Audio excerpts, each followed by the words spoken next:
iniciando a nossa segunda aula sobre tempos verbais, simple tense, ok? Uma maneira bem rápida, bem geralzona. Bom, primeira coisa é saber o que é o simple present. Simple present é aquilo que nós usamos no nosso dia a dia, o tempo da rotina, tá? Também ele pode ser utilizado para fatos universais. Outra coisa é saber que o verbo auxiliar, ele vem para dizer, para indicar o tempo verbal. Essa é a função dele. Então, ele não tem tradução, mas ele indica o tempo verbal. Cuidado! Verbo to be tem conjugação própria no presente.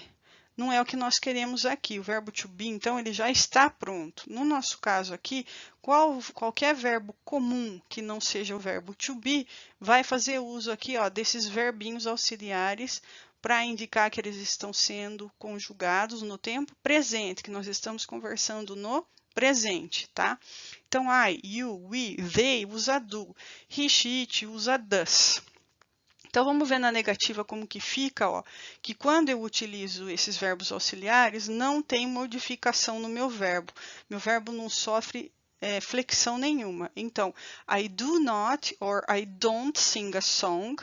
Eu não canto uma canção. He does not or he doesn't sing a song. Ele não canta uma canção. Percebam que eu utilizei o verbo auxiliar e o meu verbo continua no seu estado normal, sem modificação. Outra coisa importante para se dizer é por que, professora, que eu não posso usar só I not sing a song? Porque se você não usar o verbo auxiliar, eu não sei em que tempo nós estamos conversando. A tradução ficaria assim, eu não cantar uma canção. Não é esse o objetivo, eu quero falar no presente, então tem que pôr I do not sing a song, eu não canto uma canção, tá? Então, lembra que essas pessoas usam do e o he, she, it vai usar o does, tá? Então, na negativa fica dessa forma. Na pergunta, o verbo auxiliar vem antes do sujeito. Então, do you sing a song? De novo, ó, eu estou usando o verbinho auxiliar aqui e meu verbo não modifica. Does he sing a song? Ele canta uma canção. Então, ó, usei does porque meu sujeito era he, né, como está pedindo a regrinha, e o verbo também não tem alteraçãozinha nenhuma aqui. Então, o verbo auxiliar aparece, não muda o verbo. Ficou claro isso? Segunda coisa, quando eu for fazer a afirmativa, eu tenho que lembrar que as três pessoinhas especiais aqui, o he, man, she e seu filho estranho, o he, she, it, vão ter três regras, tá? A primeira delas vai ser acrescentar ES, tá? Para quando o seu verbo terminar em O, X, Z, SH, CH, SS. Então, eu tenho uma afirmativa. Meu verbo teve alguma dessas terminações, tá? E meu sujeito for he, she, it, eu tenho que ir lá e acrescentar ES no verbo. Então, por exemplo, he sings a song, ele canta uma canção. Ele vai para a escola, he goes to school. Então, I go to school, he goes to school. Ele assiste TV, he watches TV. Tá? Então, o meu SH aqui vai levar ES, tá? Então, são três pessoas, três condições. Quais são as condições? Ser uma frase afirmativa, meu sujeito ser he ou she ou it, e terminar ou com essas terminações eu devo acrescentar ES no verbo. Se terminar em consoante mais Y, eu retiro o Y e acrescento IES. Então, por exemplo, I cry, he cries, I study, he studies. Ou a última regrinha aqui, ó, que é acrescentar S no verbo no modo geral. Então, não deu certo a primeira, não deu certo a segunda, eu vou lá e acrescento S, tá? I sing a song, he sings a song. Marcadores, né, palavras que vão remeter ao tempo verbal. Então, every day, todos os dias, sometimes. Aqui eu vou ter os advérbios de frequência, então, often, always, never, que nós já vimos, ok? Bom, partindo para o Simple Past, o que tem que ficar claro do Simple Past é que eu tenho que determinar, dizer quando a ação ocorreu, especificar o tempo. Muito importante isso, tá? Quando que aconteceu? O quando? Responder essa grande pergunta. Quando? Qual que é o verbo auxiliar aí? É did. Ah, e o to be, professora? To be de novo não entra. E por quê? Porque ele tem conjugação própria no passado. Qualquer outro verbo vai fazer uso aqui do verbo auxiliar did, menos o to be, porque tem conjugação própria. Então, aqui estão as pessoas que vão fazer uso do did, agora é todo mundo. E vamos ver a negativa, então, como é que fica. Ó, quando eu uso o verbo auxiliar, o meu verbo não muda, permanece a regra, tá, galera? Então, he did not sing a song, or he didn't sing a song yesterday. Ele não cantou uma canção ontem. Então, olha aqui, ó, usei verbo auxiliar, não contraído ou contraído, fica a gosto de vocês. Verbinho não modifica. Pergunta, mesmo esquema, ó. Did he sing a song yesterday? Ele cantou uma canção ontem? Novamente, usei verbinho auxiliar no início da pergunta, não modifica meu verbo, tá? Então, lembra, de novo também, por que tem que usar o verbo auxiliar? Para indicar o tempo verbal, no caso passado. Então, não podia ter colocado he not sing a song. He did not, he didn't. Presta atenção. Nas afirmativas vai acontecer um porém, né? A gente vai ter verbos regulares e verbos irregulares. Verbos irregulares, agora a gente vai trabalhar com uma lista de verbos irregulares. Eu tenho 3 colunas. A coluna básica, né, dos verbos, a segunda coluna que é do passado e a terceira coluna que são dos verbos no particípio passado. Para passado, galera, eu uso a segunda coluna, tá? Então, se o meu verbo tá lá, eu copio ele de lá para fazer a afirmativa, ó. Então, eu queria falar que ele cantou uma canção, o verbo cantar é sing. No passado, ele fica sang. He sang a song yesterday. Ah, ele comprou um carro. He bought a car yesterday. Então, eu consulto a coluna, copio a segunda coluninha aqui, ó, do verbo referente, certo? E para poder colocar no passado. Mas também eu vou ter verbos regulares. Então, todo verbo que não tiver nessa lista, provavelmente ele é um verbo regular, tá? Lógico que nem todos os verbos cabem na lista, então a gente também tem que consultar o dicionário. É muito fácil hoje em dia, né, com a possibilidade da internet, tá? Mas geralmente é assim, não tá lá é porque ele é regular. Daí como que funciona? Termina em E, acrescenta D. Love, loved. Termina em consoante mais Y, lá no presente era IES, aqui no passado é IED. Cry, cried. Tá? Substituo o Y por IED.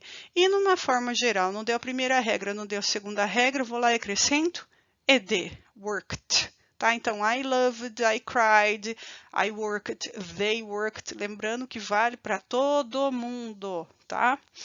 E os marcadores são marcadores que vão dar a ideia de que algo foi que aconteceu num específico tempo. Eu tenho que dizer quando que aconteceu, se foi na semana passada, há 2 minutos atrás. Então, eu tenho o marcador last, ago, datas, né? Aqui, ó, em 1999, yesterday, que a gente usou aqui, the day before, day anterior, esta manhã, e por aí vai, ok?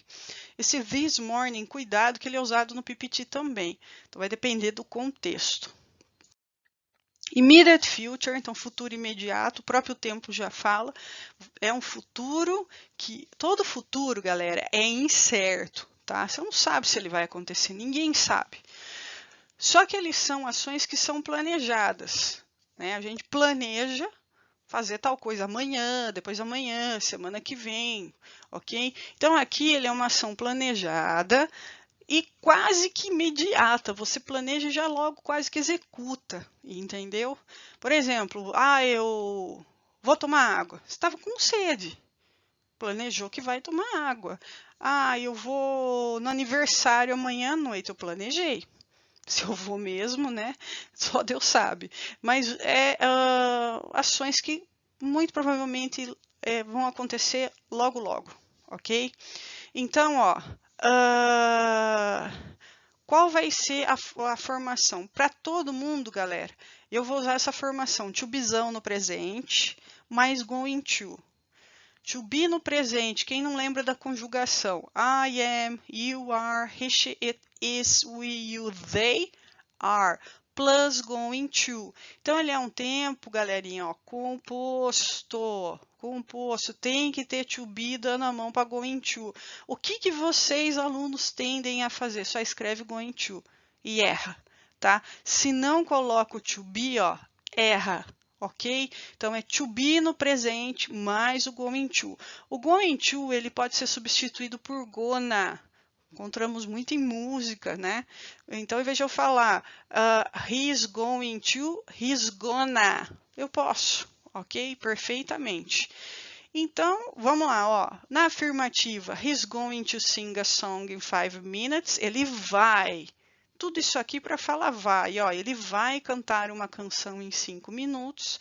He's not going to sing a song in 5 minutes. Aqui não está contraído, mas eu posso contrair. He isn't. E podia contrair mais ainda, ó. He isn't gonna sing a song. Faltou um Gzinho aqui, né? Ele não vai cantar uma canção em 5 minutos. Perguntaça, o que acontece? Qualquer verbo auxiliar, seja to be ou seja verbo auxiliar, vem antes da pessoa. Is he going to sing a song in 5 minutes? Ponto de interrogação aqui. Ele vai cantar uma canção em 5 minutos? Yes, he is. No, he isn't. Ok? E aqui eu vou usar palavrinhas que nos remetem a futuro, né, galera? Então, assim, ó, em um ano, o next, que é próximo, tomorrow, que é amanhã, e por aí vai.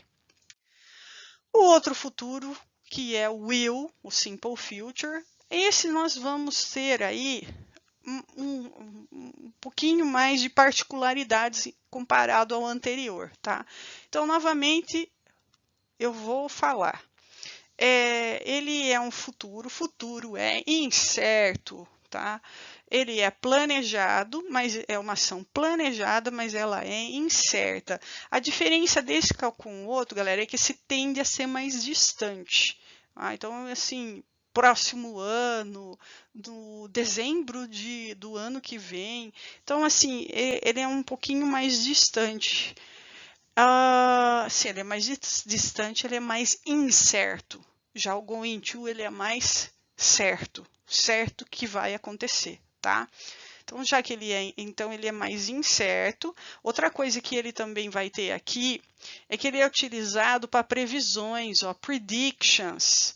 Então, por exemplo, sabe previsão do tempo? Então, amanhã vai chover. Tomorrow will rain. Eu vou usar will, eu não vou usar going to. Por quê? Eu não sei se vai acontecer. É algo que, assim, é mais incerto. A gente não tem tanta certeza se vai acertar, né? Como que se diz? A previsão do tempo. Então, por esse fato, nós utilizamos o will, ok? Outra coisa também, outro uso dele, vai ser aqui, ó, para a decisão no momento da fala. Pô, difícil. Não, não é. Você está conversando com uma pessoa, toca seu celular. Você fala o quê? Eu vou atender. I will answer it. Então, decisões no momento da fala, você usa will, ok? Previsões, will. Futuro distante, will.